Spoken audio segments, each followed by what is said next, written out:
नमस्कार, next 9 news देख रहे हैं आप। आपके साथ मैं हूँ मानसी जायसवाल। आज हम चर्चा करेंगे शरद पवार के बारे में। जैसे कि आप सभी जानते हैं कि शरद पवार ने एनसीपी अध्यक्ष पद से इस्तीफा दे दिया है। अब अटकलें तेज हो गई हैं कि एनसीपी का नया अध्यक्ष कौन होगा।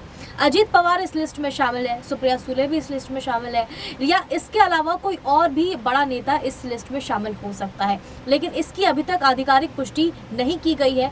कहा जा रहा है कि अजीत पवार को सीएम जो है अध्यक्ष पद सौंपा जा सकता है, लेकिन शरद पवार जो है अपनी भूमिका यहाँ पर काफी स्पष्ट तौर पर दिखाते हुए नजर आ रहे हैं। जिस तरीके से अजीत पवार कहीं ना कहीं बयानबाजी करते हैं, वो कहते हैं कि 100% मैं मुख्यमंत्री बनना चाहता हूँ, और कहीं ना कहीं हमने देखा है कई बार अपनी ही सरकार के खिलाफ वो बयानबाजी करते हुए भी नजर आते हैं, अपनी ही पार्टी के खिलाफ। तो ऐसे में ये चर्चा तेज हो जाती है कि शरद पवार अगर कहीं ना कहीं अजीत पवार को अध्यक्ष पद सौंपते हैं तो क्या वो बखूबी उस पद को निभा पाएंगे।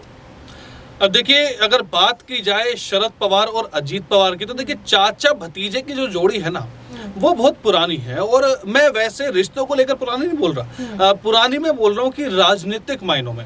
जब जब अजीत पवार को जरूरत पड़ी अपनी राजनीति संभालने की, जब वो डिप्टी सीएम थे, तो तब देखिए कि शरद पवार ने उनकी भरपूर मदद की है। पूरी एनसीपी को अजीत पवार के पीछे लगा दिया था। अब बात आती है शरद पवार की। आज जो बम फूटा है, वो बम देखिए पहले से ही तैयार किया जा रहा था महाराष्ट्र की राजनीति में। आपको पता होगा कि अजीत पवार ने कुछ टाइम पहले, आज से लगभग 1 से 2 हफ्ते पहले, पीएम मोदी की, आप मान लीजिए भाजपा की, पीएम मोदी और भाजपा की दोनों की 3 से 4 बार तारीफ कर दी थी। अब जिस पे विपक्ष जो है वो काफी उखड़ा हुआ लग रहा था, किससे, शरद पवार से और एनसीपी से। फिर उसके बाद में देखिए कि एकदम से एक रात तो इतना माहौल बन गया था कि सुबह खबरें ये आ रही थी कि अजीत पवार एनसीपी से रिजाइन दे देंगे। फिर बाद में आके देखिए कि शरद पवार को थोड़ा बयानबाजी करनी पड़ी, स्टेटमेंट देनी पड़ी। उसके बाद अजीत पवार ने देखिए मामला संभाल लिया था और बोल दिया था कि देखिए मैं कहीं नहीं जा रहा। अब आज जो बम फूटा है वो ये है कि शरद पवार ने अब अपने अध्यक्ष पद से रिजाइन दे दिया है। अब नया अध्यक्ष कौन होगा। अब इस पे देखिए कि काफी बार अगर ऐसा, क्योंकि देखिए महाराष्ट्र के डिप्टी सीएम रह चुके अजीत पवार, एनसीपी में देखिए कि उनके चाचा ही अध्यक्ष थे। तो काफी देखिए मायने ये लगाए जा रहे हैं कि बीजेपी से बचाने के लिए, यानी कि वो बीजेपी में ना जाए, अगर बीजेपी उनको अच्छा मौका दे भी तो भी एनसीपी में ही रहे। इसी के लिए शायद हो सकता है कि शरद पवार ने अपना अध्यक्ष पद त्याग दिया हो और अजीत पवार को वो कुर्सी देने वाले हो, ताकि वो कहीं और जाना जाए। वो अगर उनको कोई लालच दिया भी जाए तो भी वो लालच ठुकरा दे और वो एनसीपी में रहे। ये देखिए पूरा खेल है। ठीक है। महाराष्ट्र की सियासत में एक और भूचाल कहा जा रहा है कि ये आ सकता है कि एकनाथ शिंदे की सरकार गिर सकती है। लगातार ये बात पीयूष चर्चा में है कि महाराष्ट्र की सियासत में एक बड़ा उलटफेर तब होगा जब सीएम पद की से इस्तीफा देंगे एकनाथ शिंदे, यानी कि भारतीय जनता पार्टी ही उनसे खुद ये पद छीनेगी। ये बात लगातार कही जा रही है। ऐसे में शरद पवार का एनसीपी के अध्यक्ष पद से इस्तीफा दे देना, अब हमने इससे पहले देखा है कि कई बार एनसीपी के जो पूर्व अध्यक्ष रहे शरद पवार, अब कहे जा सकेंगे पूर्व अध्यक्ष, तो लेकिन जिस तरीके से अडानी के मुद्दे पर वो बोलते हुए नजर आए, अडानी से उन्होंने मुलाकात भी की थी। तो ऐसे में क्या कहा जाए कि यहाँ पर एकनाथ शिंदे की कुर्सी छीनने में कहीं ना कहीं भारतीय जनता पार्टी के साथ अहम रोल निभाते हुए नजर आएंगे। देखिए, अगर बात की जाए एकनाथ शिंदे की, तो एकनाथ शिंदे को आज नहीं वरना तो कल तो ऐसा होगा ही उनके साथ कि उनको अपनी गद्दी गंवानी पड़ेगी। और उनके पीछे, मतलब गद्दी से, कुर्सी से हटाने के पीछे सबसे बड़ी वजह देवेंद्र फडणवीस, अमित शाह और प्रधानमंत्री मोदी, ये 3 लोग होंगे। अब ये सभी को पता है कि एकनाथ शिंदे को देखिए भाजपा से लात पड़ने वाली है, ये सभी को पता है। अब इसके पीछे भाजपा के साथ कौन हो सकता है।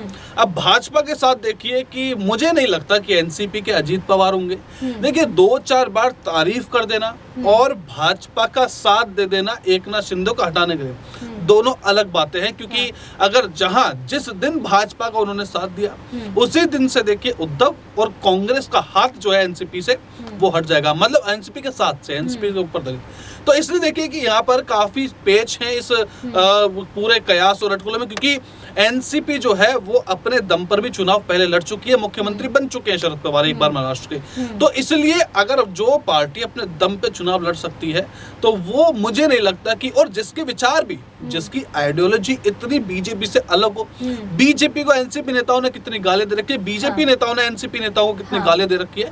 तो मुझे नहीं लगता कि एनसीपी भाजपा की मदद करेगी, क्योंकि इस वक्त वो उद्धव ठाकरे के साथ है और उद्धव ठाकरे बदला लेना चाहते हैं और इस रिवेंज में वो नहीं चाहते कि कोई भी उनका साथी बीजेपी के साथ मिले। तो ये सिंपल सी बात है कि मुझे नहीं लगता कि बीजेपी का साथ देंगे अजीत पवार। वहीं एक और सवाल यहाँ पर पीयूष अहम हो जाता है कि अगर उद्धव ठाकरे को यहाँ पर बहुत बड़ा झटका लगता हुआ माना जाए कि शरद पवार ने इस्तीफा तो दे दिया है अध्यक्ष पद से, ऐसे में एनसीपी और उद्धव ठाकरे को एक बड़ा झटका लग सकता है, क्योंकि महाविकास अघाड़ी गठबंधन के टूट की खबरें लगातार सामने आ रही थी और ये भी कहा जा रहा था कि महाराष्ट्र में जो भूचाल आएगा उसका जो मेन कारण होंगे वो उद्धव ठाकरे होंगे। तो ऐसे में क्या कहा जाए कि उद्धव ठाकरे को बड़ा झटका लग सकता है और एनसीपी को भी लग सकता है? देखिए, झटका तो लग ही सकता है, क्योंकि देखिए शरद पवार राजनीति के देखिए काफी बड़े पंडित माने जाते हैं।